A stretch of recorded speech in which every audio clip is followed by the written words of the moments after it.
Dance within UW-Madison. This is actually the first dance department in the country.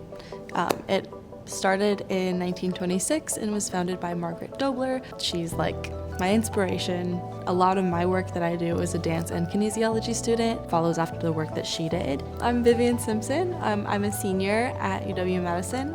I study dance and kinesiology, and I teach for the UW Dance Exchange in Madison as well as around St. Louis. I have really appreciated having such a creative major to pursue, that there's not always necessarily like a correct answer, but there's room for exploration, there's room to discuss, there's room to be thoughtful. I think dance is a privilege, and I think dance is a gift. So if you don't have dance, what are you doing? You're lacking, you're missing joy, you're missing expression, you're missing rebellion, activism. Margaret Dobler was actually not even a dance student. When she opened up the program, she had never done dance before. Her whole concept for starting the dance department was movement not as a performance, but more as like dance as movement functionally. When you move, what's going on, what's happening, and how is that art? Lathrop Hall, where the dance department is situated, was actually the old women's physical education building.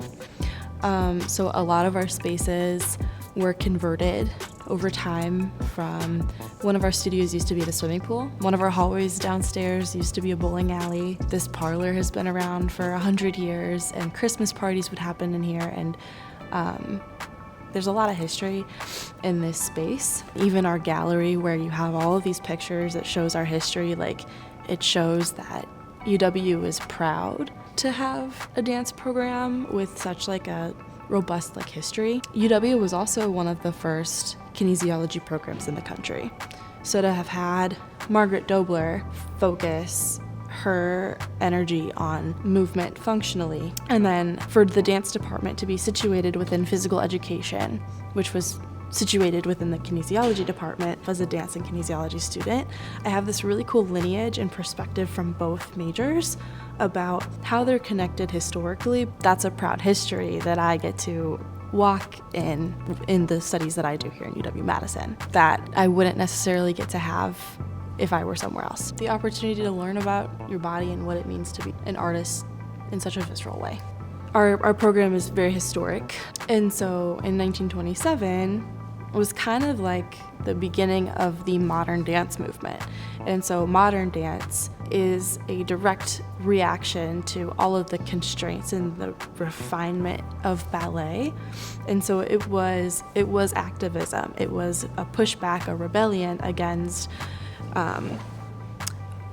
posture and corsets and placement that's very specific. And what does it mean to dance barefoot instead of having your foot shoved in a wooden box with all this pain? What does it mean to be free? These dancers were making their own costumes, so they were dancing for the first time without corsets.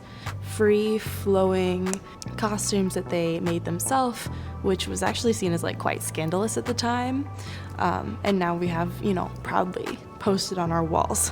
You'll see around our walls that continues to move forward. I made pieces about activism. I made a piece about what it means to be a queer woman in the political climate at the moment. And I had this big long skirt as my costume that I ended up using as a prop. And there were times where the skirt was really heavy and I had it thrown over my shoulder, and skirt as a symbol of like what it means to have womanly expectations weighing you down, or I'm seen as a woman first rather than as myself first. That's something that is welcomed and encouraged within this department. Not necessarily taught, saying you need to be an activist with your choreography and your dance, but this is our proud history. What are you gonna do to be a part of it? Do you choose to be a part of it?